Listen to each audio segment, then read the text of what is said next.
Olá, meu povo, como vocês estão, hein? Espero que bem. Está começando mais uma edição do seu programa de boas notícias, que está imperdível, viu? Então, ó, não sai aí da frente da telinha e fica aqui comigo, beleza?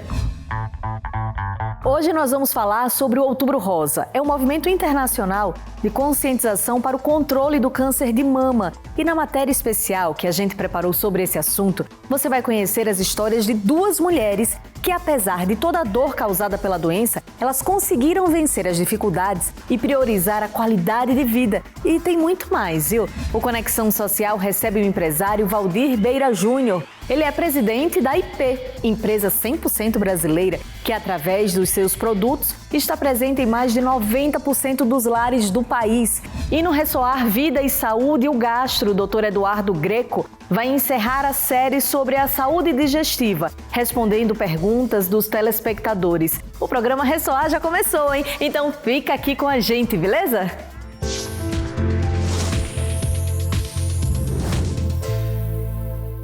No mês internacional de conscientização do câncer de mama, o Ressoar preparou uma reportagem especial que vai abordar um assunto muito importante, a campanha Outubro Rosa. E aí você vai conhecer histórias diferentes de mulheres que conseguiram passar todas as adversidades, apesar das dificuldades, mantendo uma rotina saudável e com muita qualidade de vida. Você quer saber o que foi que elas fizeram para enfrentar a doença? Então confira agora na reportagem. Caracterizado pelo crescimento desordenado de células cancerígenas nos seios, o câncer de mama é a doença mais comum em todo o mundo. Segundo dados da Organização Mundial da Saúde, mais de 2 milhões de casos foram diagnosticados em 2020, superando o de pulmão, que até então afetava o maior número de pessoas. No Brasil, o câncer de mama é o tipo que mais acomete mulheres. Dados recentes do Instituto Nacional de Câncer apontam que até 2022, 66 mil novos casos da doença devem ser diagnosticados no país, o que equivale a quase 29% da população feminina. Apesar do alto índice de incidência e letalidade, o câncer de mama, quando diagnosticado precocemente, tem até 95% de chance de cura. Para os especialistas, não há uma causa específica para o desenvolvimento da doença, mas ressaltam que a idade é um dos principais fatores de risco, uma vez que a maior parte dos tumores resultam de uma série de mutações genéticas que são provocadas ao longo dos anos. Estima-se que somente 10% dos casos ocorrem antes dos 40 anos. A jornalista e escritora Ana Michele Soares está entre as jovens pacientes diagnosticadas com a doença. Em 2011, quando tinha apenas 28 anos, Ana recebeu o diagnóstico de câncer de mama. Segundo a escritora, a sensação de não pertencimento após o diagnóstico foi um dos maiores desafios no início de sua luta contra o câncer. Eu me senti não pertencendo, assim, né? Porque era esquisito, as pessoas achavam estranho uma menina tão nova ter doença. Mas mesmo assim, né, a gente entrou naquele fluxo de tem que tratar, tem que curar. Após quase 4 anos de tratamento, Ana recebeu uma notícia inesperada. Segundo os médicos, a doença havia progredido. Em 2015, né, quando eu achei que eu já estava curada da doença, a doença voltou, dessa vez em outros órgãos. E aí, nesse caso, a gente já não consegue garantir uma cura mediante o tratamento, né, diante do que a medicina oferece atualmente. Mas é possível viver com qualidade de vida, mesmo tendo um diagnóstico desse e mesmo convivendo com essa doença há tantos anos. Para o oncologista clínico e diretor científico do Instituto Oncoguia, Rafael Calix, o câncer metastático não pode ser encarado como o fim da luta contra a doença. Com os avanços da medicina, o especialista destaca que é possível, mesmo durante o tratamento, levar uma vida com qualidade. Com o avanço dos tratamentos, câncer metastático não é uma sentença de morte e muito menos uma sentença de morte imediata. Pacientes conseguem conviver com câncer metastático, às vezes por décadas, e com muita qualidade. O que eu devo evitar para evitar desenvolver um câncer de mama para começo de conversa? O que você deve evitar é obesidade, isso significa tenha uma alimentação saudável. Tabagismo tem mínima relação com o câncer de mama, mas tem alguma. Então a gente orienta: não fume absolutamente nunca e não beba excesso de bebida alcoólica. Evite o uso continuado muito prolongado de anticoncepcional e após a menopausa evite reposição hormonal. Para dar sentido à própria vida e ser feliz, além de oferecer apoio e acolhimento às pessoas que enfrentavam a mesma batalha, a jornalista inaugurou, em parceria com a médica paliativista Ana Cláudia Quintana Arantes, a Casa Paliativa, espaço dedicado a pacientes com doenças graves. Hoje eu tenho um projeto chamado Casa Paliativa, que é justamente para acolher esses pacientes que enfrentam esse desafio de uma doença grave. E lá, né, tem a sede aqui em São Paulo, que hoje conta com 1.600 pacientes e familiares que cuidam diretamente de pacientes nessa condição, né, de ter uma doença grave.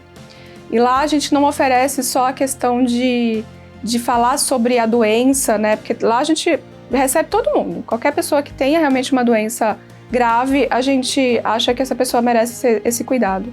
E aí lá a gente não fala só sobre a dimensão da doença, porque a doença não define nenhum ser humano, né? Então a gente olha para a humanidade dessa pessoa.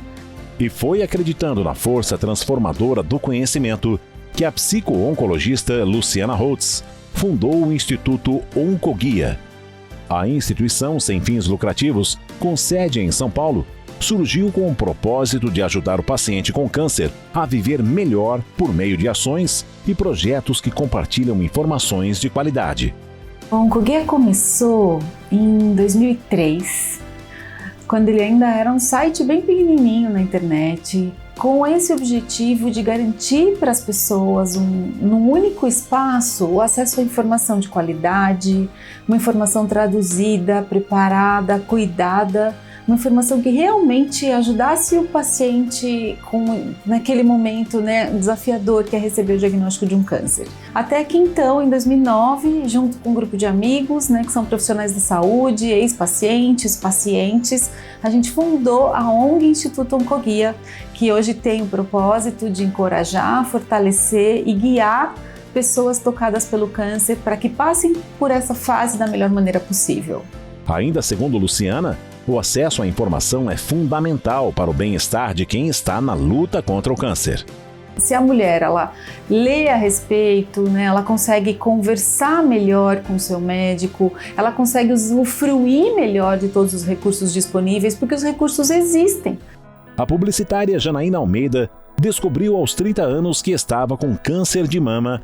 Eu fui até o ginecologista e aí no exame de rotina eu fui pega de surpresa e descobri um nódulo. Fiz a biópsia em seguida e veio um carcinoma invasivo, um triplo negativo, um câncer extremamente agressivo, que causa metástase muito rápido. Mas graças a Deus eu descobri em fase inicial, comecei o tratamento em seguida, fiz 16 quimioterapias. Eu não tinha nenhuma história familiar de câncer de mama na família e por isso que foi uma coisa que assustou todo mundo, porque a gente não esperava, né? Para Janaína, o apoio da família foi essencial para o seu bem-estar durante o tratamento. Sem essa rede de apoio não conseguiria. A família adoece junto com a gente, então a gente precisa ter muita empatia, se unir mesmo, se apegar a Deus e saber que vai passar, né? Mas fica muito mais fácil quando a gente tem essa rede de apoio. A gente ainda escuta de muitas pacientes assim, cadê meus amigos? Né? O que aconteceu? Tem caso até de abandono de marido, assim, né? Mas acho que o grande recado é não se afaste. Para as duas, a mensagem que fica é de esperança. A fé move montanhas e sempre que vocês estiverem aí em infusão de quimioterapia, no hospital, em radioterapia, pensem sempre em coisas boas, acreditem na cura de vocês, imaginem sempre essas gotinhas de cura entrando, eliminando todas as células ruins. Uma das coisas que eu sempre fiz no tratamento foi me maquiar, me arrumar, colocar uma peruca diferente. Eu acho que isso ajuda muito, que a gente consiga passar por tudo. Viver é simples, de verdade, assim, quando a gente se permite estar aberto a isso. Então, o que eu digo sempre para as pessoas que estão tendo alguma crise de sentido, né, de achar que não vale a pena, você compreender que independente do que você acha que vem depois, se a gente volta, essa é a experiência que você está vivendo agora. Então vale a pena, né, você estar preso dentro da sua própria mente, de coisas que você cria, que você procrastina, do medo que você tem, ou vale a pena você se abrir para essa experiência tão divina que é ser humano?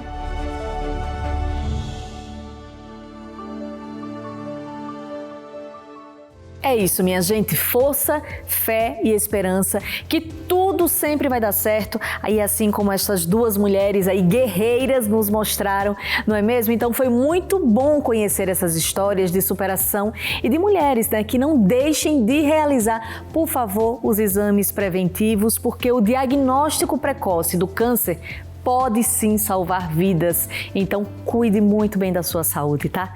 E o Ressoar vai para um rápido intervalo, mas na volta tem mais uma edição do Conexão Social, a gente volta já já, não sai daí, hein?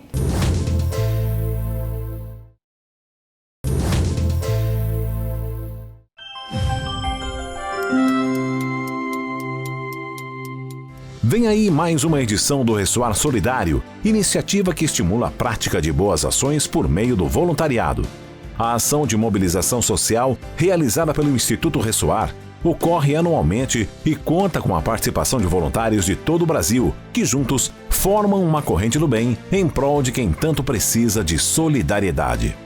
Colaboradores e artistas da Record TV também contribuem com o projeto, doando tempo e unindo forças para fazer o bem de inúmeras formas. Ao contrário das edições anteriores, o evento deste ano será realizado de forma online na próxima sexta-feira, com o propósito de contribuir no desenvolvimento socioemocional das mulheres vítimas de violência. O Instituto Ressoar convidou importantes personalidades para ministrar palestras que vão abordar questões relacionadas à inteligência emocional, autoestima, saúde e empreendedorismo.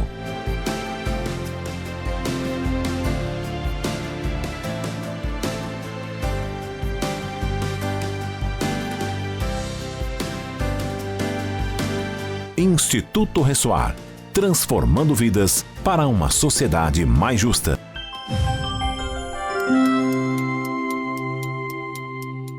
E vem chegando aí mais um Conexão Social que dessa vez recebe o empresário Valdir Beira Júnior, que é presidente da AIP.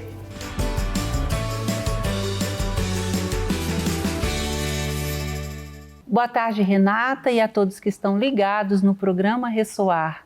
Nosso Conexão Social de hoje recebe o presidente de uma das empresas 100% brasileira mais sustentáveis do ramo de higiene e limpeza, presente em mais de 90% dos lares do país.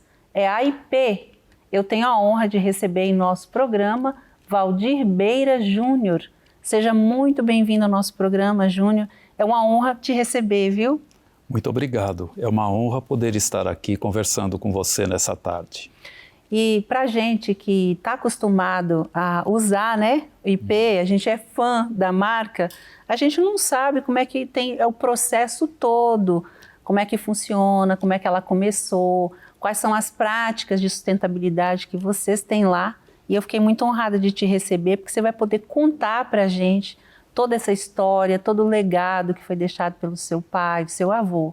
Então vai ser muito importante essa tarde. Eu espero que as pessoas de casa prestem atenção na sua história e em tudo que você vai nos ensinar, porque vai ser uma aula de sustentabilidade e de empreendedorismo também, né?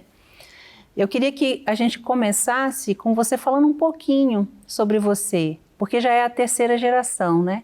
Sim. Você herdou isso do seu pai, você e seus irmãos. Eu queria que você contasse um pouquinho sobre você, Júnior. Está bem. É uma honra estar aqui e a história da nossa empresa começa em 1950, fundada pelo meu pai, meu avô e meu tio. Depois, longos anos se passaram e meu pai, à frente da empresa, com 3 filhos homens, eu sou o mais velho, ele estabeleceu uma regra dentro de casa. Quando fizesse 14 anos, teria que passar um tempo na empresa. Bem, muito cedo meu pai faleceu. Puxa vida. E não estava... Você tinha Que idade nessa época? Eu tinha 32 para 33 anos e os meus irmãos mais novos. E, de repente, de um dia para o outro, foi devido a um acidente, nada esperado, e ficamos com os negócios, com a empresa, com muitas vidas nas nossas mãos para dar continuidade.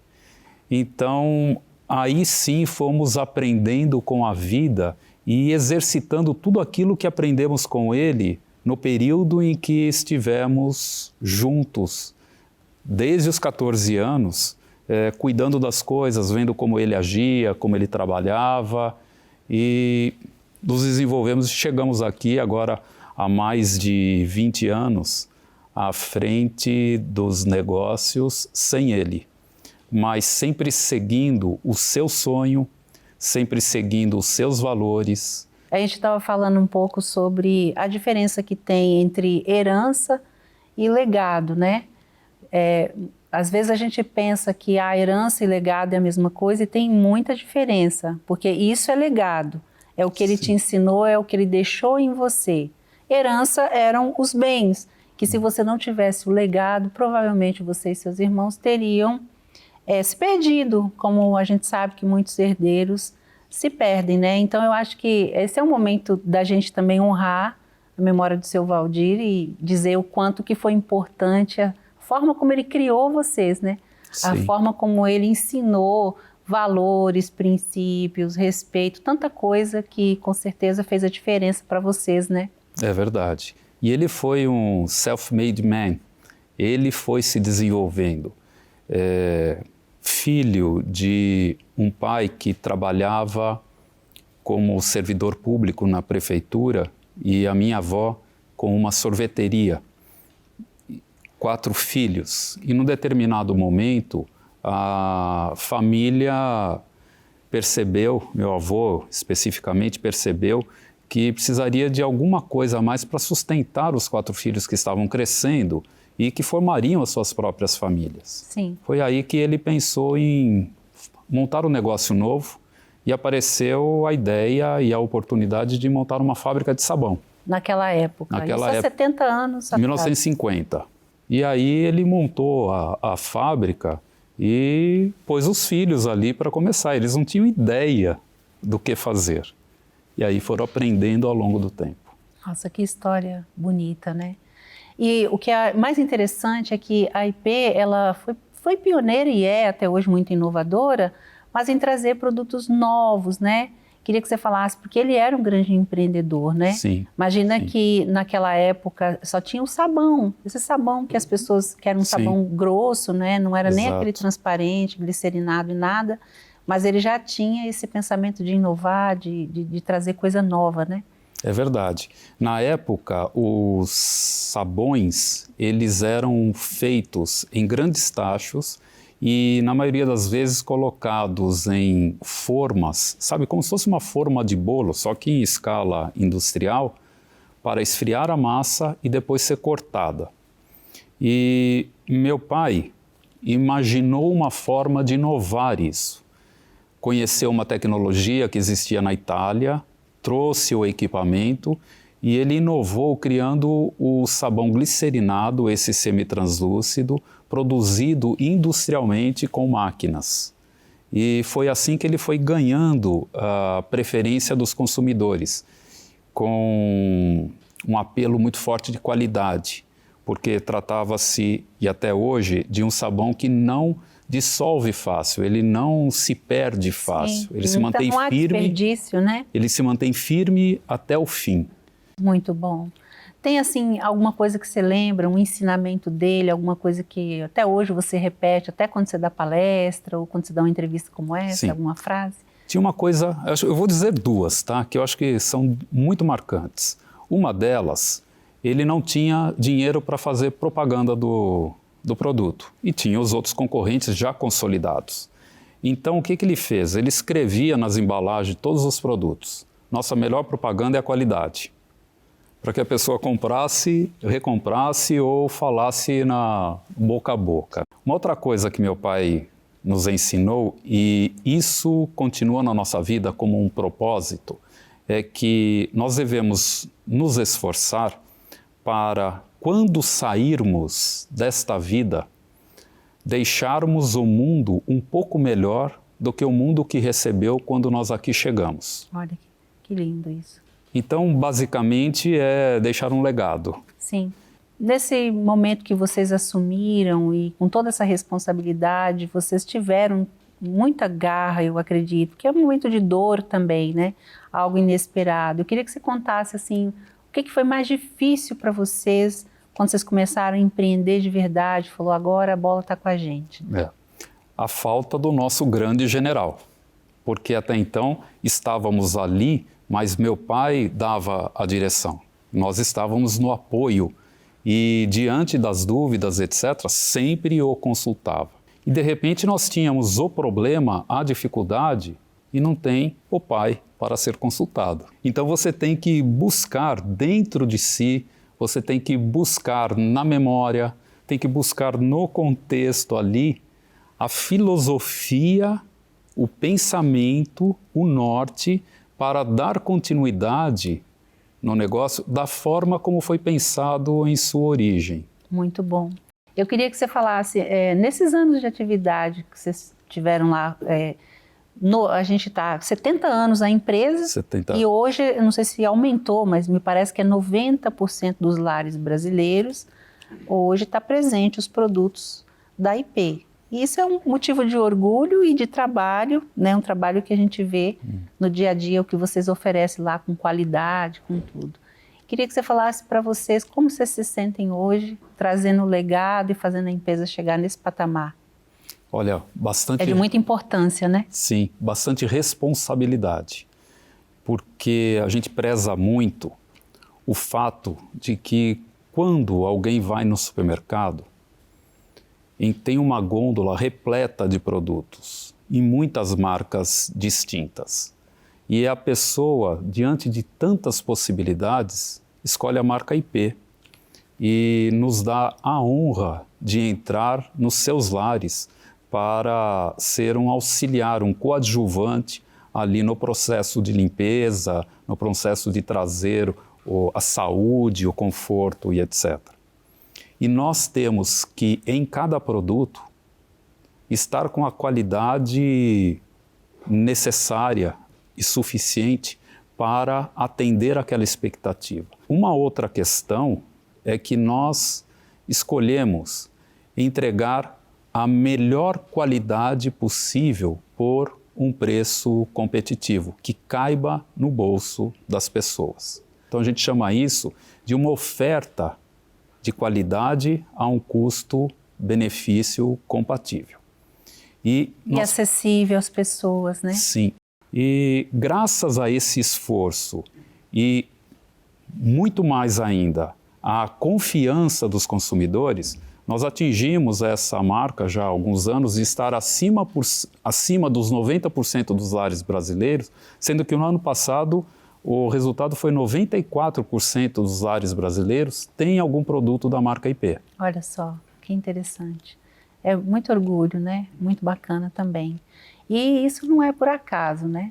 A gente estava falando, inclusive, sobre os objetivos hoje de sustentabilidade da agenda ESG. Queria que você falasse, porque vocês estão muito alinhados com esse objetivo quando a gente fala de sustentabilidade. Primeiro, eu queria que você falasse todos os projetos que vocês têm na área de sustentabilidade e depois os sociais também, né, Júnior? Ok. Bem, eu gostaria de começar pelas embalagens dos produtos.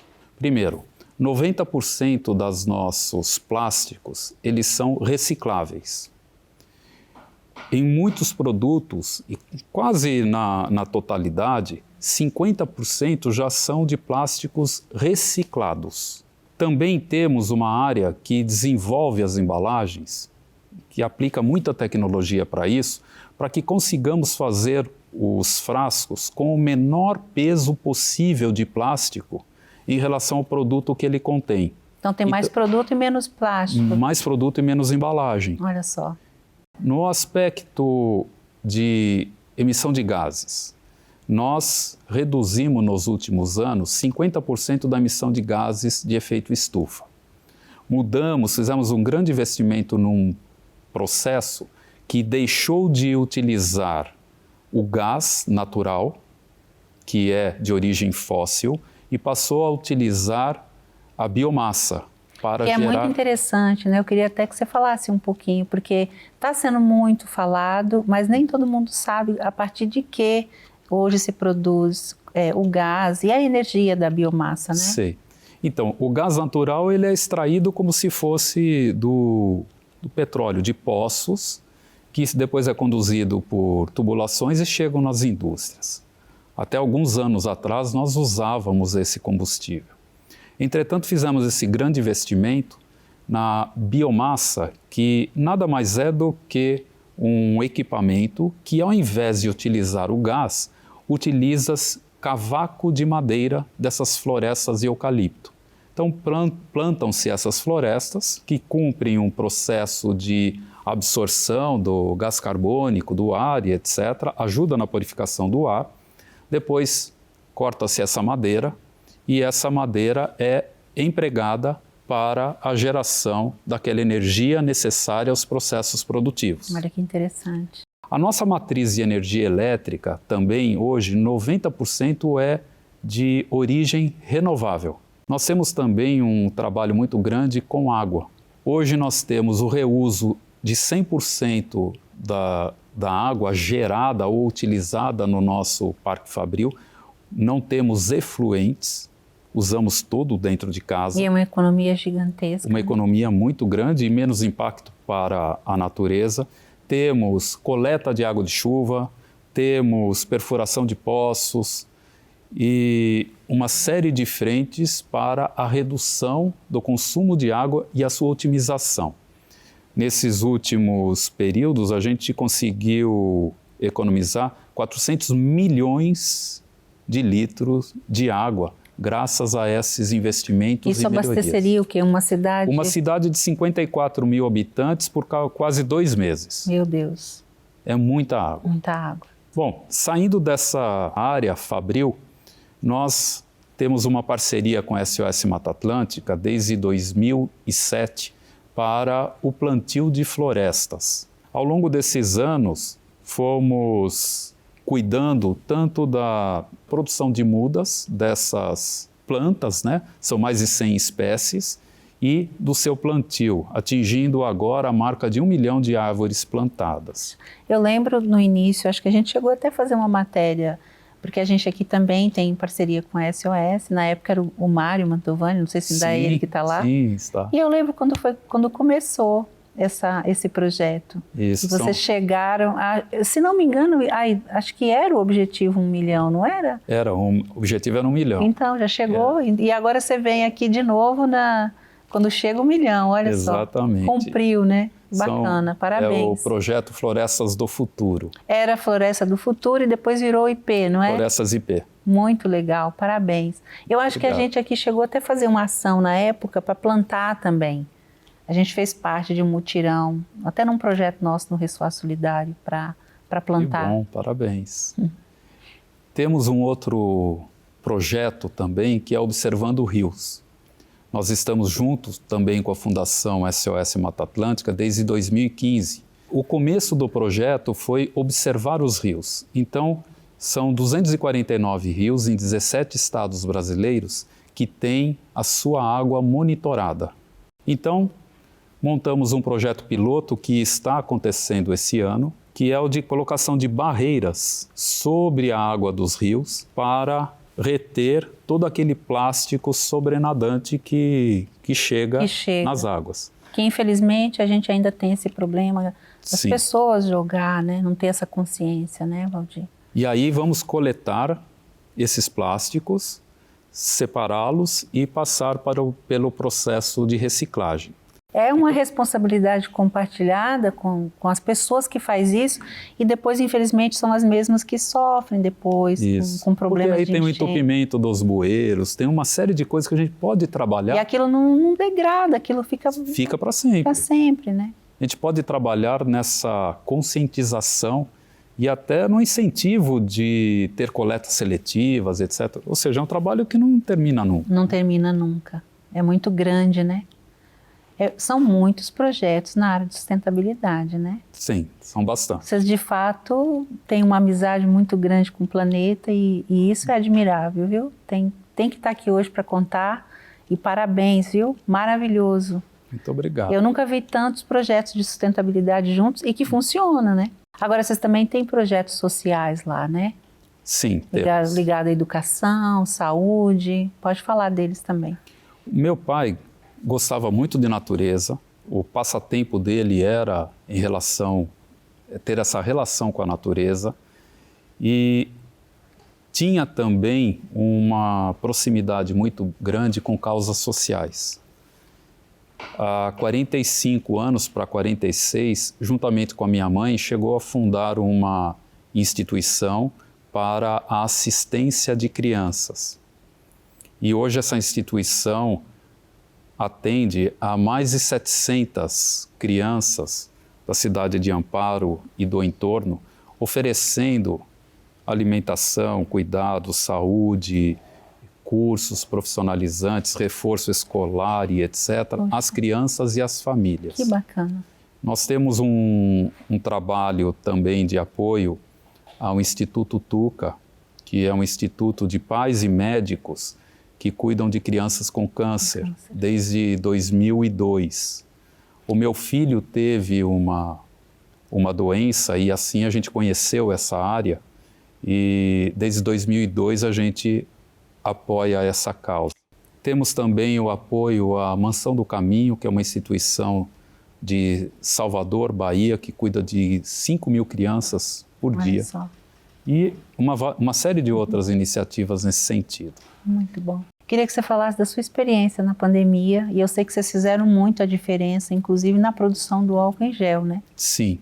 Foi uma coisa que pegou todo mundo de surpresa, a nós também, e nós rapidamente percebemos que o produto de limpeza teria um escopo ampliado, porque ele deixou de ser apenas um agente de limpeza, passou a ser também um agente que ajudava na preservação da saúde. E, juntamente com isso, surgiu aquela escassez absoluta de álcool em gel, porque o ingrediente utilizado para tornar o álcool espesso não existia mais no mercado, para o tamanho da demanda. Sim. Nós não fabricávamos álcool em gel, não tínhamos esse item na nossa linha. E diante dessa necessidade, provocamos o nosso time de desenvolvimento, falar, puxa, o que a gente pode fazer para ajudar? Em 72 horas, conseguimos adaptar uma linha de produção de detergente e desenvolver uma formulação que conseguiria espessar o álcool de uma maneira diferente daquela do produto que estava faltando. Sim. E colocamos esse produto para ser produzido e distribuímos gratuitamente, depois de um longo período, 3.300.000 frascos de álcool em gel para comunidades, hospitais, sociedades, instituições públicas e etc., para ajudar naquele período mais denso. E no controle, né? Com certeza vocês ajudaram aí que a doença não fosse disseminada e salvou muitas vidas, né? Sim. Parabéns. Também fizemos a doação de 260 toneladas de sabão, 360.000 kits de produtos. Fizemos a doação de muitos equipamentos hospitalares, respiradores, para vários hospitais. Entramos na campanha de produção, né, de construção, melhor dizendo, das usinas de oxigênio lá no Amazonas, também na doação de recursos para a construção da nova fábrica de vacina pelo Instituto Butantan, ou seja, teve muito trabalho para todo lado. Muito trabalho. E a importância de uma empresa como vocês investir, que você está naquela sigla, até é chique que eles falam agora, né? O ISP, né? O Investimento Social Privado. Qual a importância para você como empresa E até para a gente dar um recado, né, para quem ainda não tem nenhum projeto ou não apoia, de vocês estarem tão presentes. Olha, é fundamental, porque a gente tem visto muito dizer isso o tempo inteiro. Nós não temos plano B para a vida, para o planeta. É esse o planeta que nós temos. Então, é questão até de sobrevivência. Sim. É mais no sentido de você chegar um momento que você se conscientiza disso e vê, puxa, eu tenho que fazer alguma coisa. Então, é a partir daí que se começa a agir. Não dá para a gente ficar parado e, de repente, esperando que outros façam. E é a nossa vez, né? A gente tem tantas coisas para fazer que às vezes não é só quem tem muito dinheiro, né? Tem atitudes que todos podem fazer que vai melhorar a qualidade de vida da pessoa e do outro, né? Sim. E isso é muito importante. Mas eu queria que você também falasse um pouco sobre todo esse know-how que você tem no empreendedorismo, porque você se formou, entrou, mas depois o conhecimento empírico eu acho que é tudo que a gente carrega, porque são as experiências vivenciadas, né? Eu sei que tem muita gente que assiste esse programa e que vê que a gente aqui recebe muitos empresários e pessoas de sucesso, e às vezes a pessoa até almeja isso. E é bacana, porque é para todos que quiser, só que tem que fazer, muitas vezes, coisas que aquela pessoa faz, que às vezes a pessoa também não está disposta, né? Então eu queria que você falasse com as pessoas de casa um pouco sobre sua experiência de empreendedor. Para se tornar um empreendedor de sucesso como você, o que a pessoa precisa? Olha, a gente precisa, eu acho que primeiro, se conscientizar de que empreender tem a ver com iniciativa, criatividade, ação, tem a ver com sair da zona de conforto e estar disposto a correr risco. Então, empreender é você buscar problemas para resolver. E, normalmente, a zona de conforto a gente tem um problema e fica esperando que alguém resolva. Ou foge dele, deixa ele lá. E empreender não. Empreender é você ver o problema e falar, puxa... Inclusive, você procurar o problema. Tem que procurar o problema. Eu vi uma experiência muito interessante numa visita que eu fiz há um tempo atrás ao Estado de Israel. E uma pessoa que representava o governo, conversando com a gente, disse o seguinte, olha, alguns anos atrás, o Estado de Israel estava pensando em como poderia se tornar um Estado sustentável. Porque, como nós sabemos, eles estão ali num lugar em que não tem riqueza natural. No meio do deserto, né? É deserto, a não ser o turismo, mas riqueza natural que ele possa extrair da terra, etc., não tem. Mas eles têm um capital humano muito grande. E eles precisavam encontrar uma forma de sustentar o Estado. Então, pensaram no seguinte, nós vamos importar problemas do mundo e exportar soluções.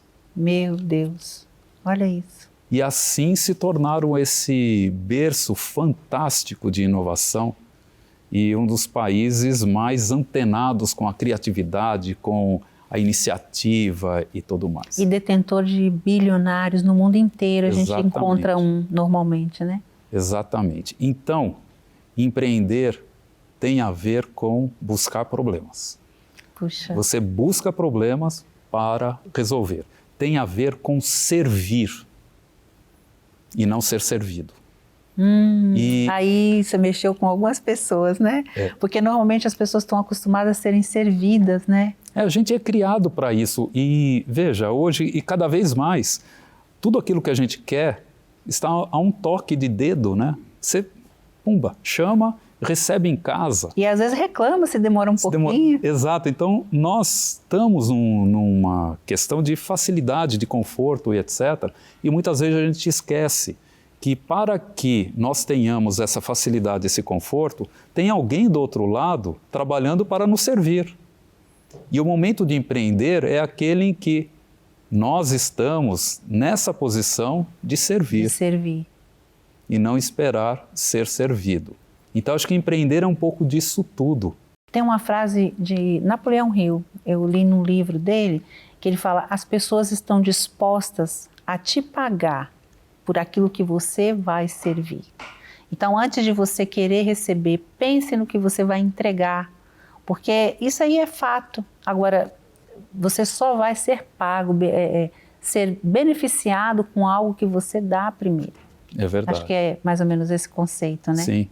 Primeiro a gente tem que oferecer. Primeiro tem que oferecer. Primeiro você tem essa dose grande desse investimento. De gerar um valor, né? É. Eu queria que então você deixasse direto para as pessoas um recado. Eu acho que os jovens precisam muito, que isso é uma mentoria, né? Porque tá aqui nessa tarde de domingo, você disponibilizar seu tempo para vir compartilhar tanto conhecimento, eu acho que isso é um conselho, uma mentoria muito boa. Eu queria que você falasse para o jovem de casa, como se fosse você naquela época, se você recebesse esse conselho, o que você faria com ele? Pode ficar à vontade. Olha, se eu pudesse me aconselhar quando eu tinha uma idade menor, eu ia me aconselhar a usar melhor o tempo. Porque muitas vezes a gente tem sonhos, a gente tem perspectivas, ou às vezes também não sabemos muito bem o que fazer. Mas sempre precisamos estar envolvidos com algo. Naquele momento, o que eu gosto? Ao longo do tempo, pode ser que a gente perceba, puxa, mas não era bem isso. Que bom! Aí eu já sei o que não é e vou procurar agora o que é. E lembrar que nenhum conhecimento adquirido, nenhuma habilidade é perdida. Isso é muito importante. Lá na frente na vida aparecerão momentos em que nós precisaremos daquilo. E também ter a perspectiva de que tudo na vida pode melhorar. Na vida tudo passa e nós temos que estar nos preparando para esses momentos futuros melhores que virão. Mas a gente só vai conseguir aproveitar se estiver preparado para enxergar, preparado para vivê-los. E graças a Deus, com muita fé, nós chegaremos a ver isso tudo o quanto antes. Sim, sim, em breve, com certeza. Ô, Júnior, eu queria te agradecer mais uma vez. Foi maravilhoso. Eu acho que as pessoas de casa puderam entender um pouco sobre os projetos sociais, a sustentabilidade, a importância e o empreendedorismo, né? Que às vezes a pessoa que quer muito vencer na vida fica esperando que alguém faça alguma coisa, que vai alguém dar alguma coisa. A gente vive, infelizmente, uma cultura muito de querer apenas receber, inclusive do governo, né?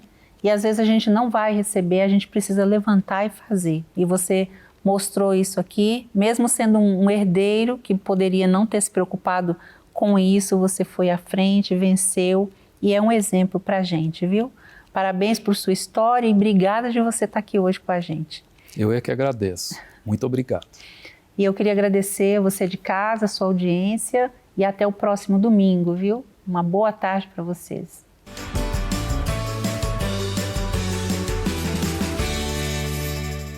Que entrevista inspiradora, não é mesmo? E como é bom conhecer histórias de sucesso e de superação. E se você também gostou, amanhã essa entrevista vai estar disponível aí no YouTube do Instituto Ressoar. É só digitar Instituto Ressoar, ok? Agora mais um intervalo e na volta vamos falar sobre saúde digestiva com o gastro, Dr. Eduardo Greco. A gente volta já, não sai daí, hein?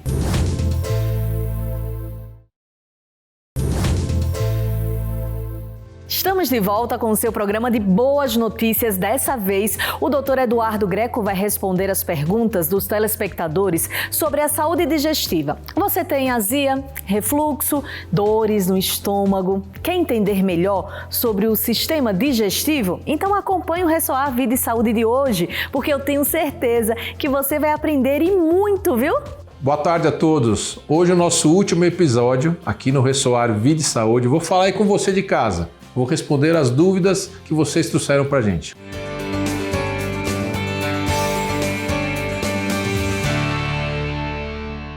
Eu gostaria de saber o que é a gastrite, doutora. A gastrite é a inflamação do seu estômago. Uma inflamação por uma série de fatores. Os mais importantes, a alimentação ruim, má mastigação, né? Alimentos gordurosos, excesso de sódio, né? Excesso de alimentos com conservantes, e que vai te trazer dor, vai te trazer desconforto, você vai ter dor de estômago, você não digere alimento de forma adequada, não consegue dormir direito. E uma pergunta muito frequente que vem junto com essa: temos gastrite nervosa?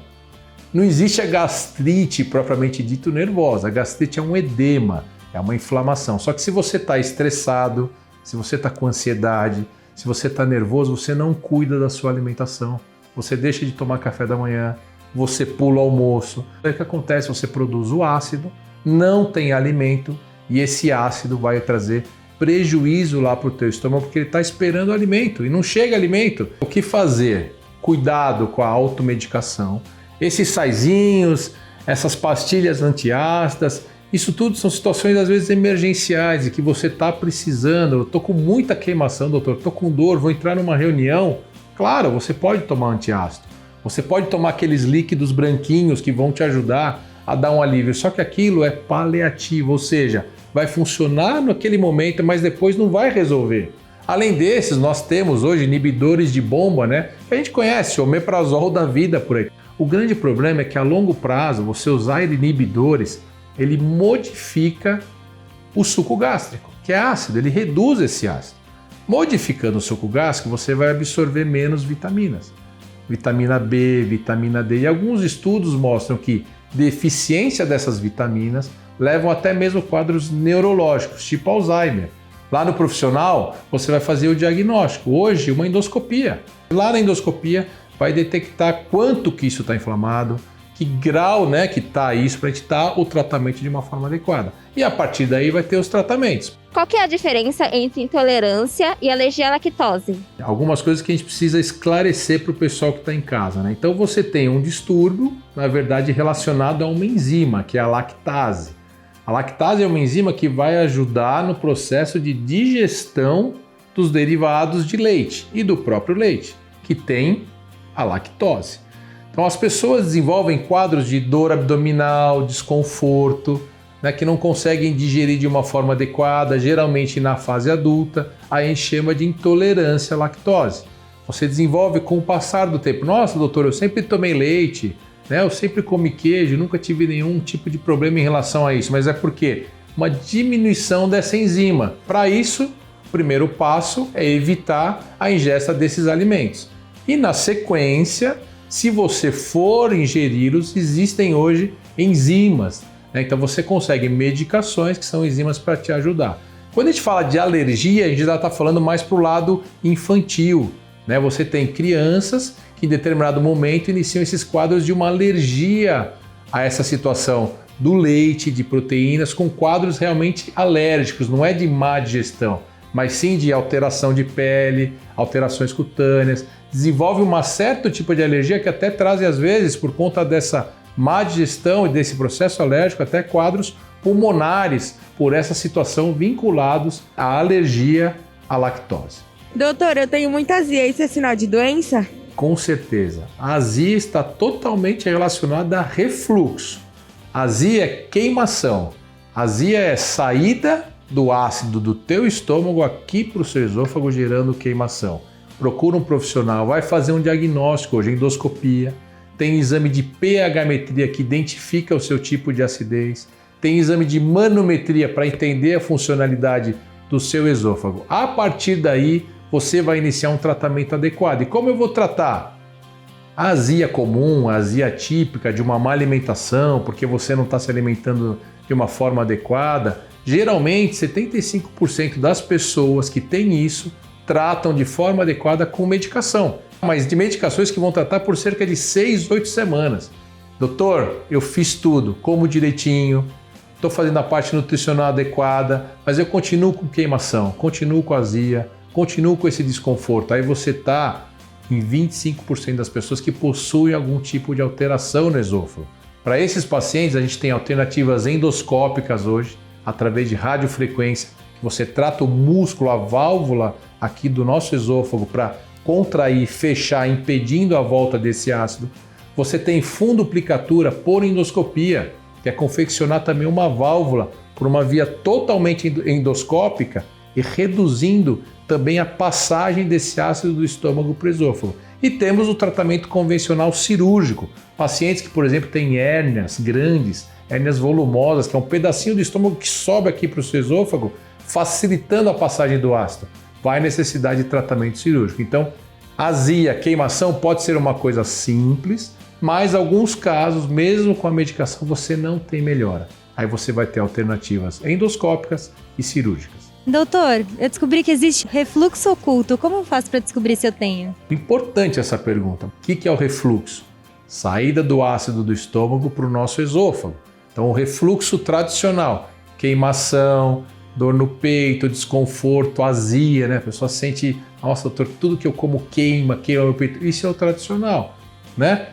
Refluxo oculto é aquele refluxo diferente, a gente chama de atípico, na verdade, que é quando você tem a volta desse ácido, não te dá esse sintoma básico e convencional de queimação, e no refluxo oculto acaba aparecendo outras situações. Um pigarro, a pessoa fica o dia inteiro pigarreando, problema de corda vocal, rouquidão, a pessoa tem rouquidão, sinusite, pneumonia, crianças pequenininhas com bronquiolite, dor de ouvido. Então são sintomas que a pessoa fala, nossa, acho que não tem nada a ver com refluxo. Tem, por quê? A volta desse ácido, a acidez, ela pode subir até aqui em cima, até a sua orofaringe, até a garganta que a gente fala. Então o refluxo oculto é exatamente isso, é o ácido que está saindo do estômago e vem geralmente na região da garganta, ouvido, nariz, no pulmão, levando a esse quadro que eu passei para vocês. Então o refluxo oculto existe. E como tratar? Ambos. Refluxo típico ou refluxo oculto, você vai tratar com medicação, com endoscopia, nos casos que há uma evidência para que seja tratada, e às vezes alguns casos cirúrgicos. Bom, pessoal, nosso último episódio. Record News, extremamente agradecido por esse convite. Um forte abraço e até uma próxima oportunidade.